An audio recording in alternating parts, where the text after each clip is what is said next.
और मैं वैसे विसर्जन खूब करता हूँ, मेरे पास कहाँ पैसे, मैं बांट बूंट देता हूँ वैसे। तुम ले जाना, तुम्हें जिस दिन आवश्यकता पड़े तब ले जाना, पर पढ़ने के लिए, है ना। मेरे पास, मैं पिछले 4-5 साल से, 4-5 के जब से पढ़ाता हूँ तब से मेरे पास कभी कोई स्टूडेंट है तो मैंने मना नहीं किया पढ़ने के लिए। मेरे को किसी के पढ़ाई में रुपए बाधा नहीं होना चाहिए। मेरे पास जेब में 5 थे जिन दिनों में, मैंने उसको 5 दे दिए होंगे, अब मेरे पास ज्यादा तो मैं उसको ज्यादा दे देता हूँ। पर लोग इन चीजों का गलत फायदा उठाते हैं। वो मेरे से रुपए लेके जाके बाहर सट्टा खेलता है, और इससे वो मर जाता है जिसको वास्तव में आवश्यकता होती है। तो मैं इस बात को कैसे डिफ्रेंशिएट करूंगी, ये सट्टा नहीं खेलेगा। मेरे कोई स्टूडेंट मेरे पास आके बड़ा यूं उसने विनती की कि सर ये प्रॉब्लम है, ये प्रॉब्लम है, ये प्रॉब्लम। उल्टा मैंने कहा कि यार तू मत बता, यदि परेशानी है तो ले जा यार, रुपए ले जा, रुपए में तो क्या बात है। कोई पता नहीं, कोई 15,000 रुपए मांगे, कितने सौ रुपए मांगे, तो फॉर्म भरना है, पता नहीं कहीं की फीस जमा करवानी है, घर में ये प्रॉब्लम है, पापा मम्मी खूब सारे बताए। मैंने पूछा भी नहीं, मैं ज्यादातर तो आज तक जिनको भी रुपए दिए मैं उनके नाम भी नहीं जानता, मैंने नाम भी नहीं पूछा। मुझे लगता है बच्चा दे जाएगा, सिंसियर होगा तो आज नहीं तो कल, कल नहीं तो परसों दे जाएगा, और दे जाते हैं बच्चे। कभी मेरे को यूं याद नहीं आता कि ऐसे कोई 5-7-10 केस को छोड़ के बाकी कोई ना कोई आके दे ही जाता है वापस, कि सर तब लिए थे। मैं तो उल्टा मैं खुद भूल जाता हूँ कि यार कब दिए थे इसको। वही कहता है कि सर तब दिए थे, ये रुपए ले लो। उसने कहा तो मैंने दे दिए 15,000 रुपए। दूसरे दिन उसके घर वालों का फोन आया, क्लास में फोन पर फोन, फोन पर फोन, फोन पर हुआ, मैं उठाता नहीं, क्लास में किसी का फोन आया आपने कभी उठाया नहीं। बाहर जाके जब इतने सारे कॉल होते तो आपको लगता है क्या पता अगले की किसी की इमरजेंसी मेरे पास सेव नहीं हो, क्या पता कोई आवश्यकता हो। तो मैंने वापस किया फोन, उनका कल आपने ऐसे ऐसे किसी एक लड़के को इतने रुपए दिए थे, हम उसके घर से बोल रहे हैं। हाँ, तो उसने सट्टा खेला है कल, और आपको किसने कहा देने हैं।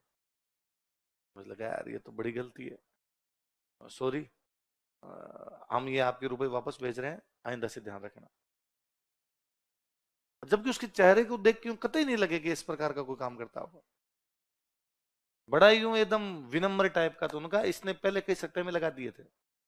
और मेरे पास आजकल शाम को डेली एक स्टूडेंट तो पक्का, मैं शाम को 20 एक स्टूडेंट से मिलता हूँ, 20 एक लोग आ ही जाते हैं मिलने के लिए, उनमें एक आधा पक्का है जिसने सट्टे में रुपए उड़ाए हैं। मेरी ये नहीं समझ में आती तुम ये खेलते क्यों। अच्छा, ज्यादातर गेम मिलेगा, सर हमारे पास एक लिंक आया था, हमने वो लिंक ओपन किया, उसने कहा था 3,000 रुपए लगाओ, हम आपको 5 दे देंगे। मैंने 3 लगाए तो उन्होंने कहा 5 तब मिलेंगे जब 6 और लगाओगे, और फिर आपको हम 17 दे देंगे, तो हमने 6 और लगाए। मेरे दो बात नहीं समझ में आई। एक तो ये, क्यों आते कहां से तुम्हारे पास रुपए। मैं स्टूडेंट से पूछता हूँ तू लाया कहां से, कोई कहता मैंने 20,000 लगा दिए, 30,000 लगा दिए। एक दिन स्टूडेंट को आया, उसने कोई 1,10,000 रुपए ऐसे कोई लगा रखे थे, लाया कहां से, तो दोस्तों से ले लिए। प्लीज मैं ऐसे दोस्त बनाना चाहता हूँ।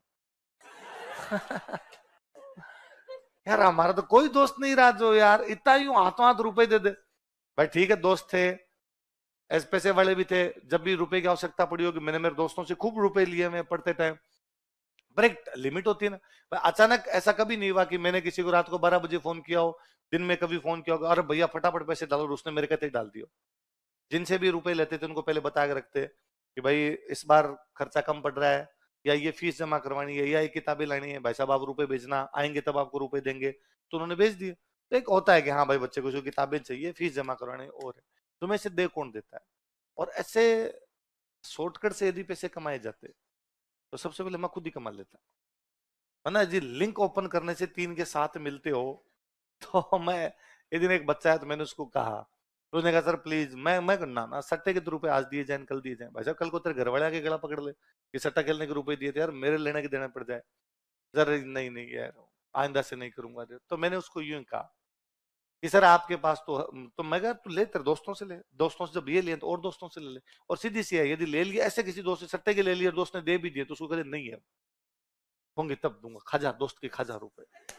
भाई और तो क्या है? तेरा अगला खा गया, तुम दोस्त के खा जा, और जब आएंगे तब दे देना। दोस्त ने इतना जब यूं भरोसा करके दे ही दिया, थोड़े दिन और भरोसा कर लेगा। तो मैंने उसको एक दिन कहा कि भाई, मैं बैठा था, तो मुझे जूते पहन रखे हैं मैंने, नहीं कहा हाँ। मैं सुबह 6 बजे पहने थे, उसने कहा मैं अब 9 बजे खोलूंगा। हाँ, मैं को ना मेरे आगे वाली अंगुली है ना, वो मेरे से जवाब मांगती है शाम को, कि वो यूं गिल्ली गिल्ली सी हो जाती है। मुझे लगता है इनके यदि कोई सुई वुई लगा दी जाए तो खून की धार बजाएंगे। कि एक अंगुलियां थोड़ी कठोर होती है, मेरी नहीं है, वो सॉफ्ट हो गई। पूरे दिन जूते जूते जूते पहन के तो वो अजीब सी है, थोड़े यूं पैर धोने के बाद मेरे वापस मुझे लगता है मेरे ही है, वरना मुझे खुद पे डाउट होता है। उसने कहा हाँ हाँ। तो मैं कहूं, मेरे पास जो है ना, वो इनको गड़ा गड़ा के कमाए हैं। यदि ऐसा शॉर्टकट होता, कैसे रुपए होते, तो भाई साहब अपने तो कमरे से बाहर नहीं निकलते, सुबह लिंक खोलने लगते। शाम तक लिंक खोल लेते और कमा लेते भाई साहब रुपए। इसलिए दुनिया में किसी चीज का कोई शॉर्टकट ही नहीं है, उसके लिए अब अलग अलग मेहनत है। किसी प्रकार की आप कहोगे सर हम 10 घंटे लाइब्रेरी में बैठ के पढ़ते हैं या 6 घंटे कोचिंग पढ़ते हैं, 6 घंटे घर पे जाके पढ़ते हैं, आपकी मेहनत इस प्रकार की। मैं कहूंगी यार सुबह से शाम तक बोलना, और छोड़िए बाकी सब, बोलना। मैं मतलब मेरे याद ही नहीं आता कि पिछले कुछ सालों के अंदर, जब मैं अभी उदयपुर गया तो उस दिन जहां रुका हुआ था, तो वो आते आते ऑब्वियसली बात, आप किसी घर पे जाओगे ठंडा पानी तो पिलाएंगे, तो पानी लेके आए, तो मैंने कहा नॉर्मल पानी, ठंडा नहीं नॉर्मल मान लाओ। तो उन्होंने वापस कहा रहे नॉर्मल ही है, तो मैंने कहा नहीं नहीं ठंडा है, गिलास से मुझे मालूम हो रहा है नॉर्मल। तो अब बंदा क्या सोचता है कि ज्यादा ठंडा नहीं लेके जाना, थोड़ा ठंडा पिला दो, तो वापस मेरे लिए थोड़ा ठंडा। मैंने उनको कहा वापस नहीं, एकदम जो नल में आ रहा हो वो लाना है, एकदम नॉर्मल पानी लेके आना है। तो वापस ले गए, उनका अरे सर फिर ये तो गर्म ही हो जाएगा। मैं हाँ गर्म वाला है, मतलब गर्म भी नहीं होना चाहिए, पानी से कोई छेड़छाड़ नहीं, नहीं तो पानी ठंडा ना पानी गर्म, आप नॉर्मल पानी ला दो वो हम पी लूं। अरे ऐसे ही थोड़ा सा ही ठंडा, इसमें क्या दिक्कत है। मैं कहा, मैं लता मंगेशकर हूं, सुबह गीत गाने पड़ते हैं, शाम तक गीत गाने पड़ते हैं। लता जी ने जितने गाए नहीं होंगे जितने मैं गा गया। भाई जो म्यूजिक म्यूजिक वाला होता है ना, संगीतकार होता है, वो भी दिन में कितने गाने गा देते होंगे, 2 3 कितने गाने गा लेते होंगे। सुबह 2 घंटे अपने रिहर्सल कर लेते होंगे, शाम को 2 घंटे रिहर्सल करते होंगे। हाँ तो सुबह से शाम तक रिहर्सल ही है, सांगा कुंभा कर गए, कंठ छिल गए भाई साहब पूरी तरीके से, है ना। इसलिए वास्तव में विसर्जन पे बल देना ही चाहिए, और ये मनुष्य के जीवन में रहना चाहिए। तुम भी, तुम्हें अब आवश्यकता पड़े, अब नहीं है, मेरे से ले जाना, तुम पढ़ाई के लिए कभी भी ले जाना, जब तुम्हें आवश्यकता पड़े तब ले जाना पढ़ाई के लिए। तुम्हें किताब चाहिए, तुम्हें कोई पढ़ाई की कमी आए कभी, तुम्हारा निर्भीक जुझारू भाई हमेशा तुम्हारे साथ। पर अब तो क्या, आपने नोट सब खुल गया। आजकल मेरे पास कोई कई बार आके कोई स्टूडेंट कई बार कह देता है कि सर मेरे को 2 बुक लेनी थी, अभी मेरे पास रुपए नहीं है, आप दिलवा दो, मैं 2 दिन बाद दे जाऊंगा। तो मैं नोट सब वालों को कह देता हूँ मेरे नाम लिख लो, 2 बुक दे दो, ये बच्चा 2 दिन बाद आए मेरे नाम से काट देना। ठीक। पहले जब नोट सब था नहीं, तो एक टोंक फटक में एक दुकान है, अरिहंत बुक डिपो, सुनील जी बहुत भले आदमी, सुनील जी जैन है। मैं कभी जब स्टूडेंट था तो उनके पास में खूब किताबें लेने के लिए जाया करता था, और वो मुझे उधार दे दिया करते, कि उन्होंने कभी देखा होगा कि मैं अक्सर उनसे किताबें लेता, 400 की ले ली, 500 की ले ली। तो कभी ऐसा हुआ कि मैंने 700 किताब ली, मेरे जेब में 500 थे, तो मैंने कहा 200 की छांट लो, अलग कर दो, 500 वाले दे दो। तो उन्होंने बाद में कहा अगली बार 200 दे जाना, उनको लगता है टाबर रेगुलर तो आता ही, अगली बार दे जाना। तो अपने लगा यार उधार तो देते हैं, तो अगली बार अपने बिना रुपए की चले गए, कभी 1000 की दे दो, फिर अगली बार 1000 दे जाएंगे, तो अपना वहां खाता चलता। मैं जब पढ़ाने लगा तो मेरे कभी किसी स्टूडेंट ने आके कहा, तो मैंने एक दिन क्लास के अंदर बोल दिया कि यार मेरा नाम लेके वहां से ले लेना रे, किताबों की कभी आवश्यकता पड़े मेरा नाम लिखवा देना और ले लेना। और सुनील जी थे भले आदमी कि उन्होंने मेरे को फोन करके भी नहीं पूछा कि ये स्टूडेंट आया है, इसको किताबें दूं कि नहीं दूं। उन्होंने उस स्टूडेंट का नाम पूछा, मेरा नाम से लिख दिया, भाई 700 रुपए किताब, जैसे मान लो आप मेरे को सुनील नाम का बंदा गया, सुनील कुमार को 700 रुपए किताबें दी वाया राजवीर सर, इतना लिख के छोड़ दिया। जब सुनील कुमार ने रुपए जमा करे तब उन्होंने काट दिया, ठीक है आगे। मैं कभी कभार उनके पास कभी जाता तो वो मेरे कह देते, कह रहे बच्चे आए थे, मग दे दिया, टाबर है, घर से इतनी दूर रहते हैं, हाथों हाथ, पहले फोन पे वगैरह भी नहीं थे, हाथों हाथ रुपए हो नहीं यार, स्टूडेंट दे जाएगा, कहाँ जाएगा स्टूडेंट। फिर एक दिन उनके पास एक स्टूडेंट गया, उसने खूब सारी किताबें ली, उसने कहा राजवीर सर के नाम लिख दो। सुनील जी लिख भी देते, पर पता नहीं क्यों उन्होंने वापस यूं पूछा कि भाई तुम्हारा क्या नाम है, तो उसने वापस बदतमीजी कर ली उनसे, मेरा नाम इसमें क्या पूछना है, कहा ना राजवीर सर के नाम लिख लो। जब राजवीर सर का कहा हुआ किताबें लेनी है यहाँ से, तो फिर ले ली मैंने। तो उनका छोड़ दे, अच्छा राजवीर सर को जाकर देना नहीं दी, क्या कहेगा दुकानदार, यही कहेगा इसमें उनकी क्या गलती थी। और उसने वापस बताया ये क्या तरीका है, मैं सर को शिकायत लगा दूंगा, उसने लगा देना, तो दुकान सर की थोड़ी है, मेरी है, मेरी मर्जी आएगी तो उसको दूंगा, और मेरी मर्जी आएगी तो नहीं दूंगा, लिया तेरे सर को लिया तो ही नहीं दूंगा। वो तो स्टूडेंट कौन आता, कौन था कौन ये नहीं पता, कोचिंग का ही नहीं था, हुआ क्या किसी कोचिंग वाले ने किसी तीसरे को कहा होगा, यार मैं सर के नाम से 2 किताबें लाया था, आज रुपए दे के आया लेके आया होगा। उसको लगा ये ठीक है ना। ये जुगाड़ मैं बिठाता हूँ आज, 1400-1500 किताब लेके यहाँ से लेके अगले में बेच देता हूँ या और किसी को दे दूंगा। लोग गलत फायदे उठाते हैं। उसके बाद सुनील जी ने किसी को नहीं दी। फिर अब कैसे मेजर तो कैसे करें, मेरे को फोन करे तो मैं फोन नहीं उठाऊं, मैं क्लासों के अंदर हूं, उनका सर रहने दो, यदि आपको ज्यादा ही लगे तो आप पर्ची बना के भेज दिया करो। आपको लगे कोई स्टूडेंट है तो आप खुद के साइन करते हुए पर्ची बना दो, मैं आपकी राइटिंग पहचान लूंगा तो भले ही मैं दे दूं वरना मैं नहीं दूं। बात सही। तो अब तो वो नोट सब आ गया तो उधर फिर जाने का पड़ता है नहीं, इधर वाली हो जाती है। तो दुनिया में आप भी जब पैसे कमाओ, अर्जन पे बल नहीं देना, किस पे देना है, वैसे।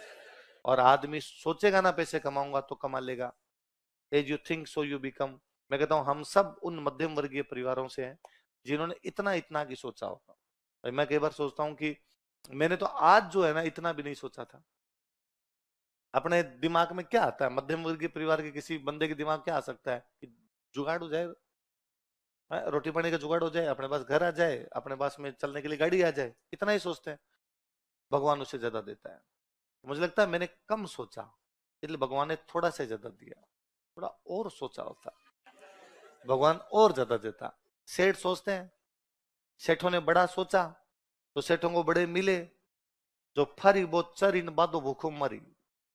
जो फिरेगा वो चरेगा, जो बंधे रहेंगे वो भूखे मर जाएंगे। इसलिए हमें खुद को बांधना नहीं चाहिए। सेठों का इस मामले में मैं कई बार सोचता हूँ कि यार बीकानेर का कोई एक सेठ, सरदार सिर का एक कोई सेठ, मंडावा का कोई एक सेठ एक दिन अपना भरा पूरा घर छोड़ के कलकत्ता शिफ्ट हो गया और कलकत्ता में जाके बिजनेस जमा लिया। जाके हुबली शिफ्ट हो गया, हुबली में जाके अपना बिजनेस जमा लिया। जाके कोई आपके बेंगलोर शिफ्ट हो गया, बेंगलोर में जाके अपना बिजनेस जमा लिया। और पैसे के अपरंपार है। और जितने सेठों के पास आए उतने उतने सेठों ने लगाए।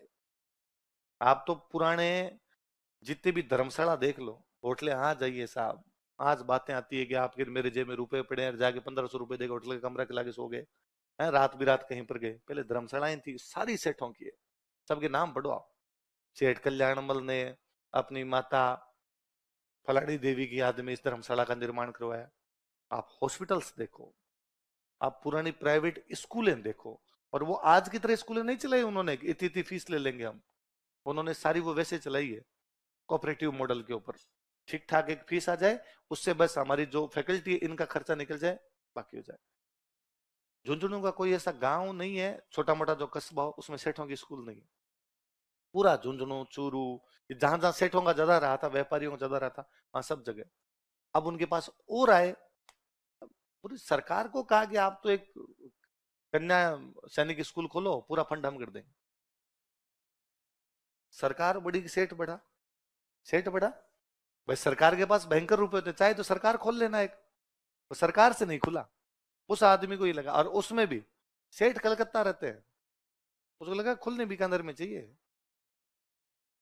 बीकानेर छोड़े ही कितनी पीढ़ियां बीत गई, पता नहीं कितनी पीढ़ियों से कलकत्ता शिफ्ट हो गए। तो आप जब ये भाव रखते हो ना तो भगवान और देता है।